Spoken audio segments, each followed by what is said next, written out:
अरमान बेटा, कर दो ना अपनी मीटिंग कैंसिल। कौन सा तुम्हारे ना जाने से मुल्क रुक जाएगा। बोलो अपने ऑफिसर से कि मैं नहीं आ सकता। सरकारी अफसर है अम्मी आपका बेटा, ऐसे ही मीटिंग थोड़ी कैंसिल कर सकता हूँ। बहुत लोगों को जवाब देना होता। और वैसे भी शादी तो जरीऊन और राहा की है, मेरी थोड़ी। क्या मैं मीटिंग कैंसिल करूँ? ये तो सरासर खुदगर्जी हुई ना। तुम शायद भूल रहे हो, राहा तुम्हारे बचपन की दोस्त भी है। माना तो उसे चाहते हो कि बेटा अगर मोहब्बत का रिश्ता नहीं रहा तो क्या दोस्ती का भी नहीं रखोगे? दोस्त तो दोस्त की खुशियों में शामिल होते हैं, उन्हें छोड़ नहीं देते। क्या पुराने जमाने की बातें कर रही हैं आप अम्मी? जाके पूछे ना अपनी तारा भी और राहा से, क्या उन्हें मैं याद नहीं?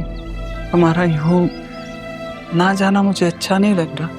लेकिन मुझे बहुत अच्छा लगेगा जब मेरी माँ अपनी शान से उनकी शादी में जाएगी। याद रखिए अम्मी, अब आप ज़ैनब नहीं हैं, अरमान सिकंदर असिस्टेंट कमिश्नर की माँ और हयात ख़ानदान की बहू हैं।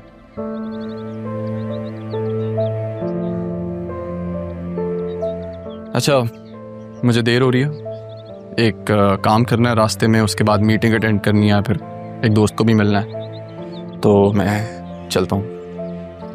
अरमान, माँ हूं तुम्हारी, समझ सकती हूँ कि क्यों दामन बचा कर जा। बेटा ये किस्मत के फैसले हैं और इनके आगे हम सब मजबूर होते हैं।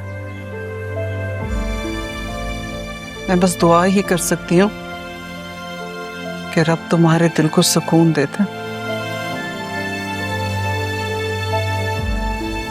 मेरी फिक्र छोड़िए।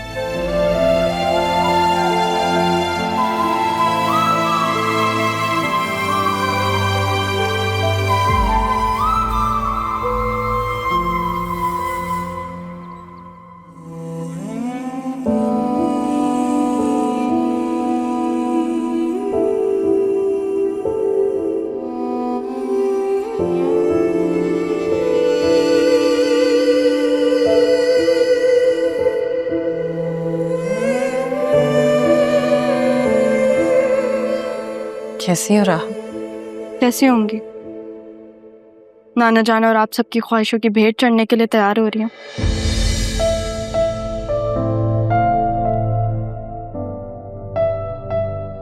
ऐसे मत कहो बेटा। आप मुझे बेटा मत कहें, क्योंकि जिसने मुझे बेटी की तरह समझा वो तो आपके एक कहने पे यहाँ से चली गई। जिसे मैंने अपना समझा उसने भी आपका कहना मान लिया और मुझे कुर्बान करके चला गया। मुझे लगा था कि अब मेरी माँ आई है तो बतूल की माँ जैसी होगी, हर किसी से मेरे लिए टक्कर लेगी, और आपने क्या किया? मेरे मजीद टुकड़े टुकड़े कर दिए। पहली दफा मैंने कुछ मांगा था, पहली दफा मेरी कोई ख्वाहिश थी। खाली हाथ जा रही हूँ आपके गुनाहों का कफारा अदा करने।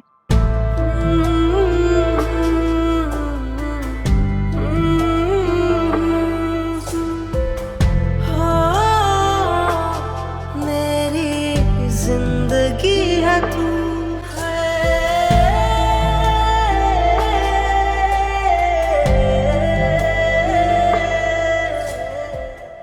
जमील, सारे इंतजामात बेहतरीन होने चाहिए। अदील साहब, आप बेफिक्र हो जाएं।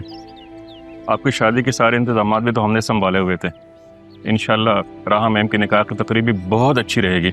बस देख लीजिएगा सब अच्छे से हो जाए, मुझे टेंशन हो रही है। इंशाल्लाह आपको शिकायत का मौका नहीं मिलेगा। काश साहब साहब इस खुशी के मौके पे होते तो आप इतनी परेशानी ना होती।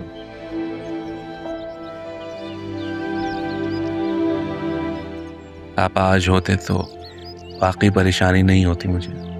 तो आप बेफिक्र हो जाएं, ये तकलीफ हमारी इतनी ही है। अच्छा जमील, खाने की जिम्मेदारी किसको दी है? ओ कबीर है ना, बस सामान लेने बाजार भेजा हुआ है, बस आता ही होगा। Thank you so much. अच्छा बस देख लीजिएगा किसी भी मेहमान को कोई परेशानी ना हो। हम ज़रा इंतजाम देख लें। जी। अस्सलाम वालेकुम।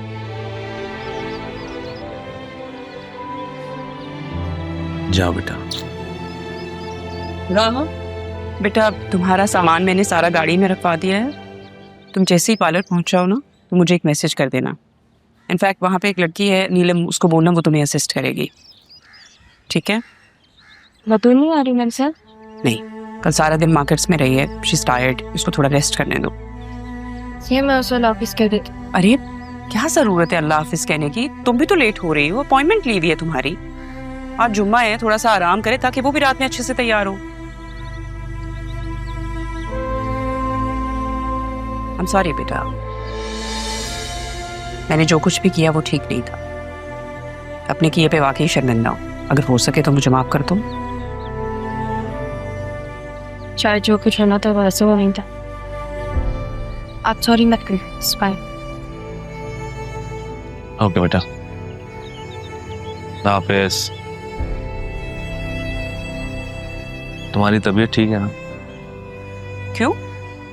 मेरी तबीयत को क्या हुआ? ये प्यार अगर तुम पहले दिखा देती राह के लिए अच्छा होगा। अदिल, जब मेरी शादी हो रही थी तब, या फिर जब राहा यहाँ आई थी तब, आप लोग मुझे सब कुछ सच सच बता देते ना तो जो अभी घर का माहौल है वो ना होता। माना मैंने गलतियाँ की हैं, उन्हें सुधारना भी चाहती हूँ, लेकिन आप लोग हैं जो अपनी गलतियों को छुपाने के लिए मुझे यहाँ तक ले आए। मेरा बिहेवियर तो आप लोगों की वजह से खराब हुआ है। अपने बारे में भी सोचना चाहिए ना इंसान को कभी कभी।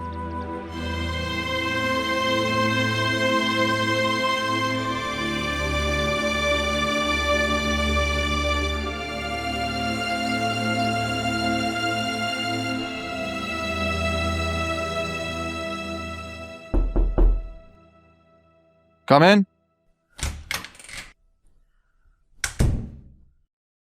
सलाम साहेब।